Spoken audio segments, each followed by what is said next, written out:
Oi, pessoal, bom dia. Então, vou fazer aqui a correção da página 161, tá? Eram apenas 3 questões aqui que era para responder.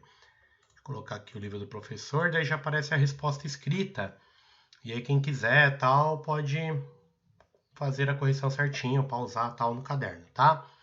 Então, vou ler aqui, ó, um texto, pessoal, falando dos negros da terra, tá? Sempre que fala negros da terra, tá falando dos indígenas, né? Ó, os cativos, quer dizer, os escravos, não se transformavam em escravos tão facilmente. Os europeus logo enfrentaram resistência à venda de prisioneiros não apenas entre os captores, como também entre os próprios cativos. Assim, por exemplo, quando o jesuíta Zipuqueta ofereceu para comprar um prisioneiro tupinambá, na hora do sacrifício deste, foi a vítima que impediu a transação.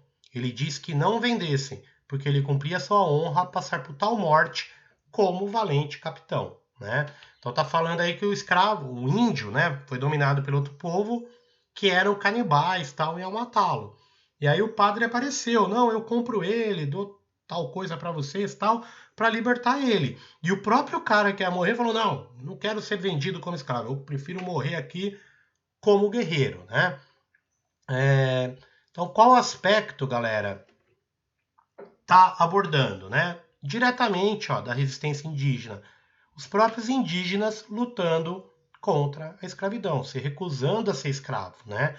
Como eu comentei, muitos preferiam morrer a virar escravo aí de um português, de um europeu qualquer, beleza? Outra coisa que facilitava a vida do índio era conhecer a região. Então ele podia fugir para o mato mais facilmente, tinha aldeia que ele conhecia e se abrigava, né? Qual foi a reação do prisioneiro ao saber do interesse do rei religioso em comprá-lo? Então foi de recusa. Ele pediu para não ser vendido e continuar ali, né? Sendo prisioneiro, provavelmente executado. Relacione a reação do prisioneiro com o significado da guerra para o povo tupi. É muito parecido com os vikings, pessoal. O viking, a melhor morte que podia ter para ele seria na guerra. Então os vikings, eles acreditavam assim, que se ele morresse ali num acidente, caiu, bateu a cabeça, morreu, ele iria para um lugar ruim, não tão bom, tal. Se ele morresse em combate, lutando, sendo um bravo guerreiro, ele ia para Valhalla. Seria tipo o paraíso viking, onde ele viveria do lado dos deuses, bebendo hidromel e curtindo, né, a vida eterna, falando das guerras e coisa e tal. O Tupi tinha a mesma visão, galera, né? Morrer em combate ou sacrificado depois, né, era uma honra e aproximava mais eles dos deuses, né? Então esse ritual aí fazia parte da guerra. E para um índio, né? A maioria deles, galera, morrer é uma coisa.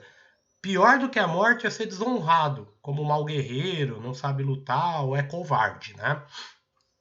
Cultura oriental é muito permeada dessa visão também, né, pessoal, de morrer pelo país, tal. Por exemplo, os kamikazes na Segunda Guerra que se jogavam de avião ali e se matavam, né? Morrer faz parte, viver ali como covarde, ver o país perder a guerra, não, né? Ou um suicida, um homem-bomba, é a mesma ideia. É possível relacionar a compra de prisioneiro com o aumento de guerra entre os índios?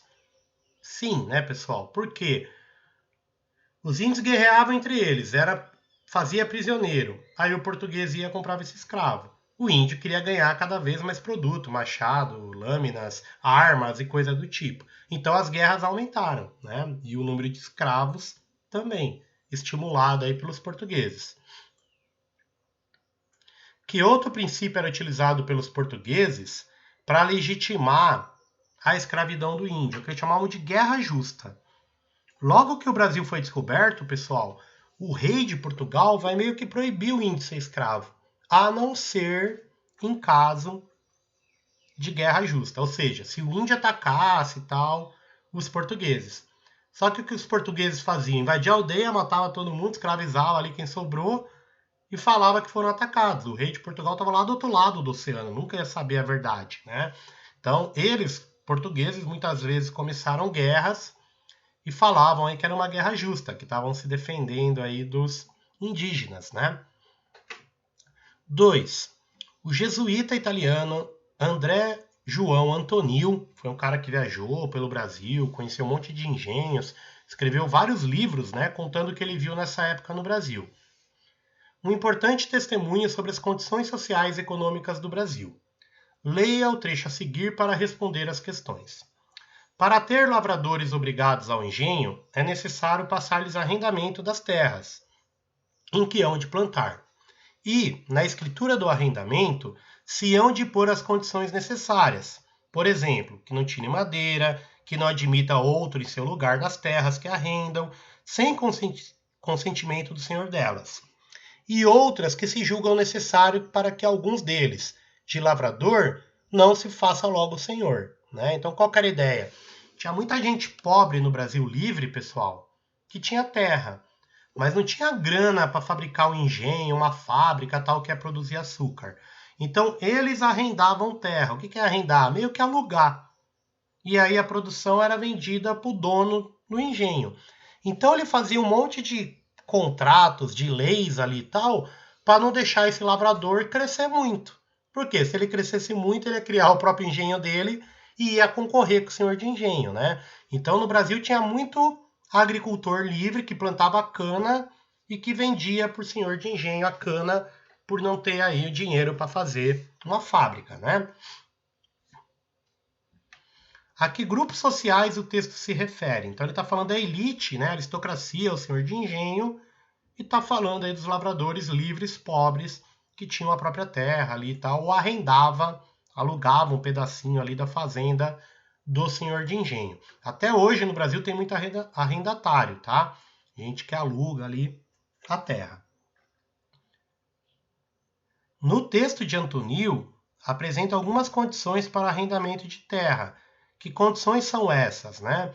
Então ele coloca ali, por exemplo, ó, proibido extrair madeira, para ele fazer ali casa maior, para ele fazer uma cerca na região dele, né? Não podia redistribuir terra. Ó, vou dar outro pedaço aqui para você, né? Sem o senhor de engenho deixar. Então tudo isso aí limitava que ele produzisse muito, né? Em sua opinião, as condições apresentavam buscavam favorecer algum grupo social? Sim, né, pessoal?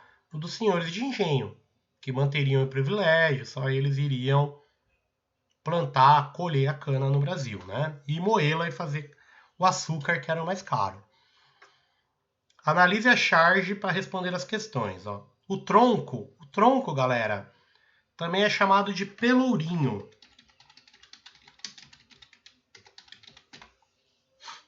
Que é onde os escravos, ó, eram chicoteados, tá? No Brasil, no mundo, aí tem alguns pelourinhos que estão em pé até hoje.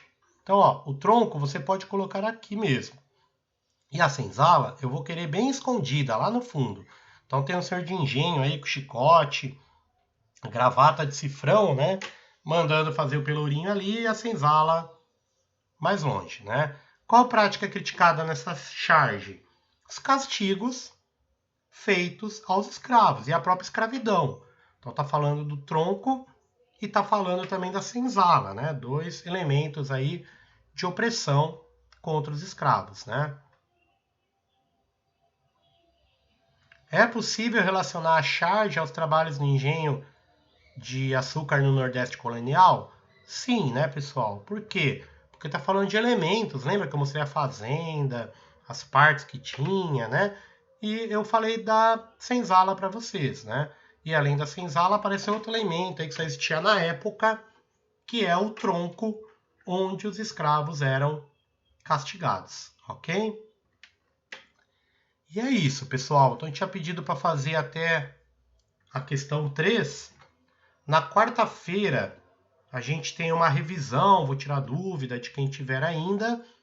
E na próxima sexta-feira, vocês farão a avaliação. Ok, pessoal? Então é isso. Faça a correção no caderno.